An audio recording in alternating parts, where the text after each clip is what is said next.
Bu videoda siz bilan o'z yuz tuzilishiga o'sha qoniqmagan odamlar va shuni oqibatida muvaffaqiyatsiz operatsiyani boshdan o'tkazgan va mana bunaqa dahshatli holatlarga tushgan odamlar haqida gaplashamiz.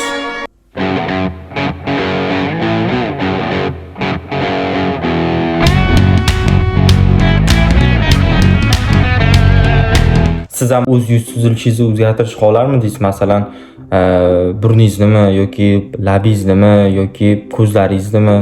Hozir chet elda bu juda ham mashhur bo'layotgan jarayon. O'z yuz tuzilishini o'zgartirish, hatto o'z yuz tuzilishini emas, butun tanani o'zgartirishadi.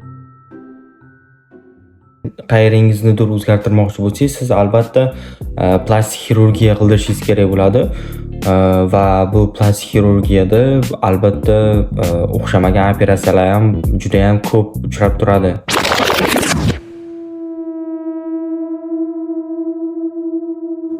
Xitoy davlatida bunaqa odamlar juda ham ko'p, chunki Xitoyda plastik xirurgiya juda ham arzon turadi. Shuning uchun har bitta o'sha 10 ta odamdan 8 tasi plastik xirurgiya qildiradi Xitoyda.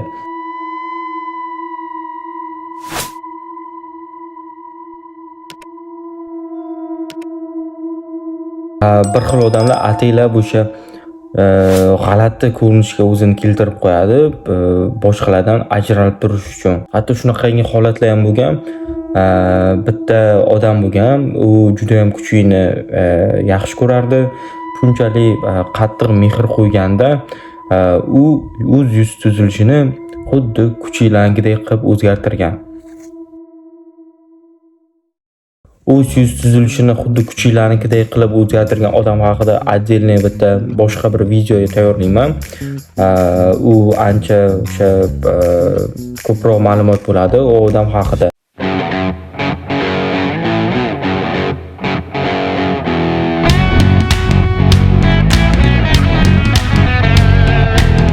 Bilasizmi, dunyoda juda ham ko'p mashhur insonlar bor.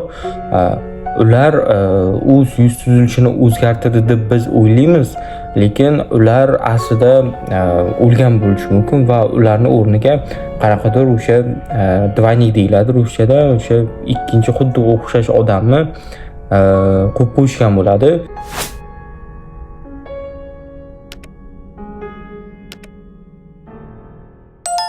Hozir kunda o'zi mana shunaqa yuz tuzilishini o'zgartirish operatsiyalari qiz bolalar orasida juda ham keng tarqalgan. Chunki ular o'zlarini yuz tuzilishini o'zgartirmoqchi bo'lishadi, chiroyliroq bo'lishni xohlashadi va shuning uchun ular operatsiya qildirishga qaror qilishadi.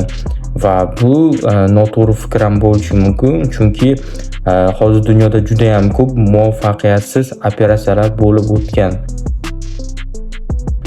Va bunaqangi holatlar ko'pincha Xitoyda bo'lib o'tgan. Xitoyda juda ham ko'p yosh qizlar o'zini yuz tuzilishini o'zgartirmoqchi bo'lishgan, chunki Xitoyda juda ham arzon operatsiya qildirish va Gollivud yulduzlariga o'xshab o'sha chiroyli bo'lmoqchi bo'lishadi.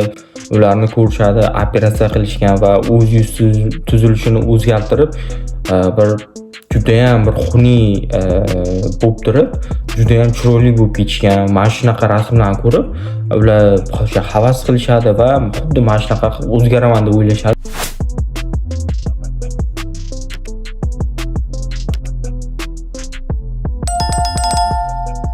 Va Dr. Kim degan bir shifokor bor. U o'sha qari insonlarni, masalan 60 ga yoki 70 ga kirgan insonlarni yoshartirish bilan shug'ullanar ekan.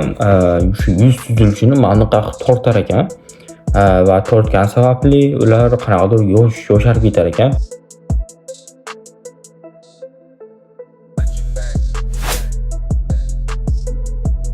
Va o'z Instagram sahifasiga mana shunaqa ishlarni joylab boradi, lekin qiziq, hech kim gapirmayapti, hammaga menimcha yoqyapti, lekin meni o'ylashim bo'yicha bu hech ham bir zo'r chiqayotgan joyi yo'q. Xuddiki muvaffaqiyatsiz operatsiyalar bo'lyapti, lekin odamlar mana shuni o'ylab turib mana shu doktorga boryapti. Bu doktor shunda qo'yib qo'ygan natijalarni mana shunaqa bo'ladi.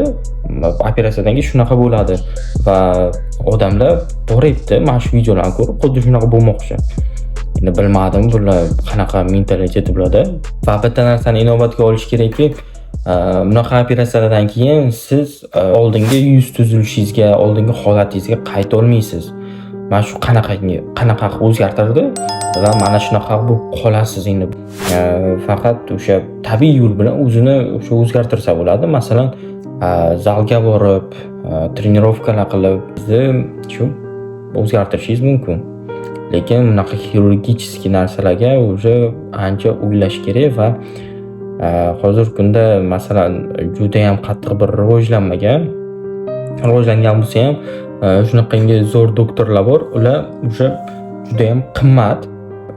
Ularga juda ham katta mablag' to'lashingiz kerak bo'ladi.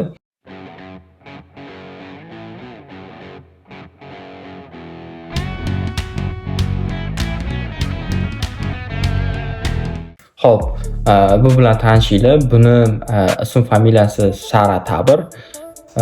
Juda ham qiziq ism familiya. U ironlik, 48 yoshda.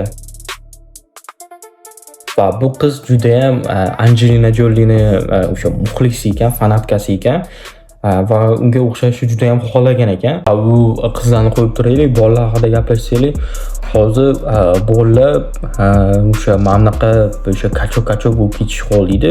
Menimcha ko'p odamlar bularni ko'rgan. Bular o'sha qanaqadir o'sha ukollarda o'tirib qolgan odamlar.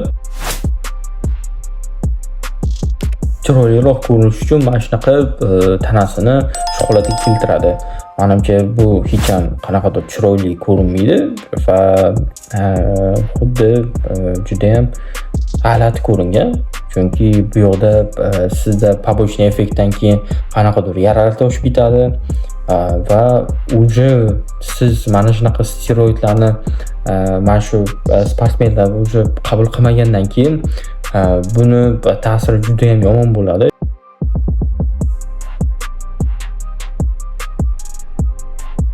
Va bunaqa steroidlarni olgandan keyin bu odam juda ham jahldor bo'lib qoladi va hamma bilan urishgisi kelib qoladi. Chunki testosteron juda ham balanddir.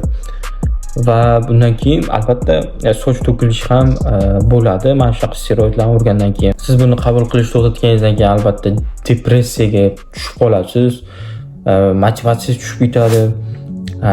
Xuddi hayot qorong'iga o'xshab qoladi. Va albatta muskul ham qaytib ketadi.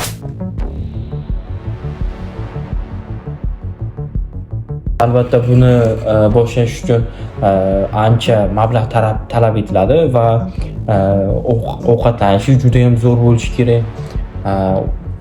Zo'r bo'lish kerak deganda o'sha to'g'ri ovqatlanish kerak va hatto shunaqangi holatlar ham bo'lib turadi. Bir xil odamlar bor, ular shuna dozasini juda ham ko'p qilaveradi steroidni va steroidni уже dozasini ko'paytirgandan keyin u ayollik gormoni уже rivojlanib ketadi. Bu estrogen bo'lib qoladi. Shuni natijasida ularni o'sha ko'kragi kattarib ketadi. Xuddi o'g'il bolaniki emas, xuddi ayollarnikiga o'xshab. Bularning hammasi bitta sabab bor. Bu juda ham chiroyli ko'rinish uchun. O'sha atrofdagilarning fikri bilan o'z hayotimizni quradigan bo'lsak, masalan, men xoniyman deydi, shunda borib operatsiya qildiradi qayerindir. E'tiboringiz uchun hammaga rahmat. Shuncha meni kuzatib o'tirdingiz. Agar video yoqqan bo'lsa, albatta like bosib qo'ying. Albatta meni Instagram tarmog'imga ham obuna bo'lib qo'ying. Men nomim Kimyo Dentist. Birinchi bo'lib o'zingizni fikringizni o'zgartirishingiz kerak. Hammaga rahmat. Sog' bo'linglar. Albatta obuna tugmasini ham bosib qo'yinglar. Keyingi videolarda ko'rishguncha